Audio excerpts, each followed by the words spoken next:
Ahora habló usted de Liberación Nacional.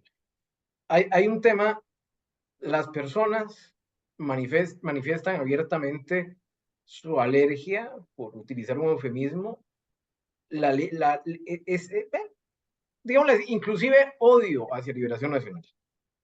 ¿Usted, como liberacionista de muchos años, piensa que Liberación está en las últimas o hay posibilidades de resucitar o de no morir, Vea, yo no tengo darse como la azar? 4 campañas de ir al entierro de Liberación, ¿verdad? Ajá. Y en esas 4 campañas, de ahí resulta que terminan resucitando con 17, 18 y 19 diputados. Me parece que hay personas dentro de Liberación Nacional que han contribuido mucho a generar esa reacción adversa del votante hacia la figura de los candidatos presidenciales. Pero las elecciones municipales y las elecciones legislativas dan una muestra en otra dirección, ¿verdad? Es decir, hay una gran satisfacción a nivel de comunidad de, de, del trabajo que ha venido haciendo Liberación Nacional, ¿verdad? Y lo siguen votando para diputados y lo siguen votando para, para alcaldes, por lo menos hasta las últimas elecciones. Entonces, si usted se fija, lo que está agónico es que las personas tengan una reacción adversa hacia el partido como tal. Sus líderes comunales, distritales, cantonales siguen ahí. Yo creo que si Liberación lograra tener un, eh, un candidato o candidata de mejor figura, lo hubieran votado, pero no fue como vieron el caso de don Johnny, no fue como vieron el caso de don Antonio, no fue como vieron el caso de José Fría. El último gran éxito que tuvo Liberación Nacional se llama doña Laura Chinchilla Miranda. Y doña Laura Chinchilla Miranda arrasó en primera ronda. Por su condición de mujer y mujer fuerte. Mire, yo voté por doña Laura, trabajé por la campaña de ella, es una mujer que admiro mucho. Estoy muy dolido de que ella haya decidido hacerse un lado de Liberación Nacional de la manera que lo hizo. Entiendo las razones, pero de ahí, los capitanes del Titanic se hundieron con el barco. Los que tenían que salvarse se salvaron. Yo tal vez algún día logre entender las razones por las que ella se fue un poquito más profundas, aunque comprendo que tenga que ponerse a salvo. Pero Liberación Nacional ha ignorado la razón más grande de por qué el triunfo de doña Laura fue lo que fue. Y fue por varias razones. La primera es que aunque Laura era una mujer de carrera en la política y había pasado por cuanto puesto existe, viceministra, ministra, vicepresidenta, Laura llega como una cara fresca y la gente la acepta. ¿Y por qué no intentarlo hoy con una mujer con una cara fresca? ¿Qué es Eh, el problema? eh, Mujeres trabajan bien, es eh, grandiosa. esa es la pregunta que le voy a hacer. ¿Qué hay dentro de Liberación Nacional, dentro de la cúpula de Liberación Nacional? Son dos preguntas. La primera, ¿qué hay dentro de esa cúpula de Liberación Nacional que, que existe resistencia al cambio, a las caras nuevas? Porque después de lo de Johnny, Ay, bueno, mire, pero después es de lo que de Laura, eso es como, usted oye, no sé si tiene hijos, Mohamed, pero usted ha tratado de bajar un chiquito de un columpio, no, pero ¿ah? me imagino que es una bronca. Es una bronca, y los que están ahí no quieren aflojar nunca, y se sienten que solo ellos saben, y se sienten que solo ellos están ahí para decidir, y si usted les pregunta algo, se enojan y se incomodan, y lo voy a estudiar cuando pueda, ahora estoy en otra cosa. Vea, Liberación Nacional, le voy a poner el ejemplo de diputados que yo estimo mucho y aprecio mucho y no quiero dejar a nadie por fuera. Óscar Izquierdo es un carajo que desde que yo lo conozco está pulseando llegar al Congreso. Logra llegar por Cartago, hace las cosas, es el próximo probable jefe de fracción y es un hombre que llegó ahí picando piedra. Un buen diputado. Dani Vargas, un buen diputado. Igual, ese, como dice ese, dicen que los campesinos de ahí se jornaleó todo su trabajo ahí y de ahí ha hecho todo por ganarse el espacio y lo ha hecho bien. Es un diputado cumplido. Carolina Delgado, ahora muy criticada porque señala defectos de una ley que quieren aprobar en modo urgente, en modo a la carrera, en modo urgentísimo, y no oyen las explicaciones que ella y otras 20 o 30 personas han hecho, incluyendo la comisión, perdón, el Departamento de Servicios Técnicos y la jueza Rosario Chinchilla.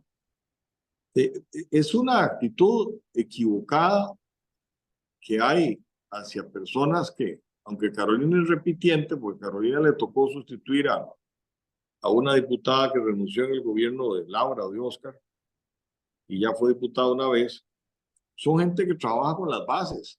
Los partidos los hace la gente que trabaja con las bases, ¿verdad? La gente que ha estado siempre en contacto con el pueblo, con la población, con la ciudadanía. Esa es a la que hay que tomar en cuenta. Mire, a riesgo de caerle pesadísimo a más de uno, y no tengo ningún problema con ellos, y por favor que no se tome esto como un ataque, pero ni le tocaba a don Rodrigo Arias, ni le tocaba a la hija de don Antonio ser diputada. Eso la gente lo ve como un arreglo político, no lo ve como un mérito. Y eso cae mal. Mira que no cae bien, cae mal. Respeto enormemente el talento enorme político que tiene don Rodrigo Arias. Respeto la enorme entereza de trabajo que tiene la hija de don Antonio. Pero más aún, para una persona así, la ruta no era el dedazo, el va usted. El dedazo, que era el famoso mecanismo con que el presidente de México elegía a su sucesor o a su verdugo, como le decían en México, es una práctica que no debe ponerse en práctica cuando usted tiene abolengo político, cuando usted es la hija del candidato, cuando usted es la hija del expresidente, el hermano del expresidente. No se ve bien, no se ve bien. Las bases no lo tomaron bien. Y me duele porque, vea, tanto Rodrigo como Andrea son personas que desde otro punto, desde otro modo de haber sido electos, hubieran logrado llegar mucho más lejos, mucho más lejos. Pero bueno, aquí estamos y listo.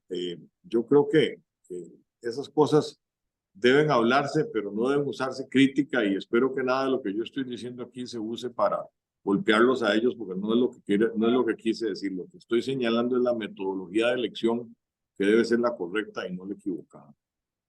Vamos a ver, siguiente pregunta, ¿qué pasó? Porque usted estuvo en la campaña con Johnny, con Johnny Sí, Arache. señor.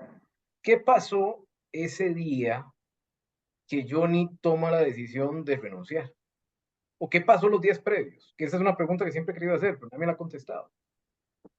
Mire, a mí me entrevistaron junto con Rolando González en el semanario Universidad Álvaro Murillo hace muchos años sobre el tema, y fue una gran polémica.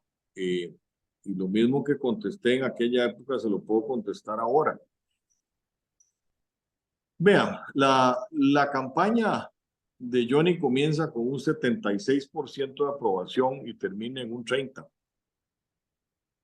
Johnny pierde en primera ronda por medio punto con Luis Guillermo Solís.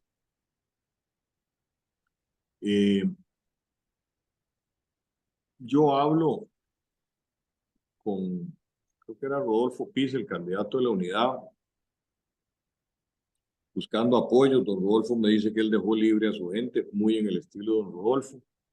Y hablo con otros movimientos políticos, y al final, bueno, nos damos cuenta de que está todo muy desarticulado. Es nuevamente una segunda ronda, como le había tocado a Rolando, el hermano de Johnny,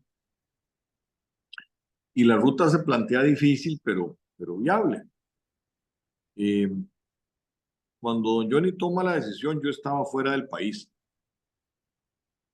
Yo andaba en un trabajo personal en México para montar una exposición esculturas de Jorge Jiménez de Heredia y andaba con ellos allá.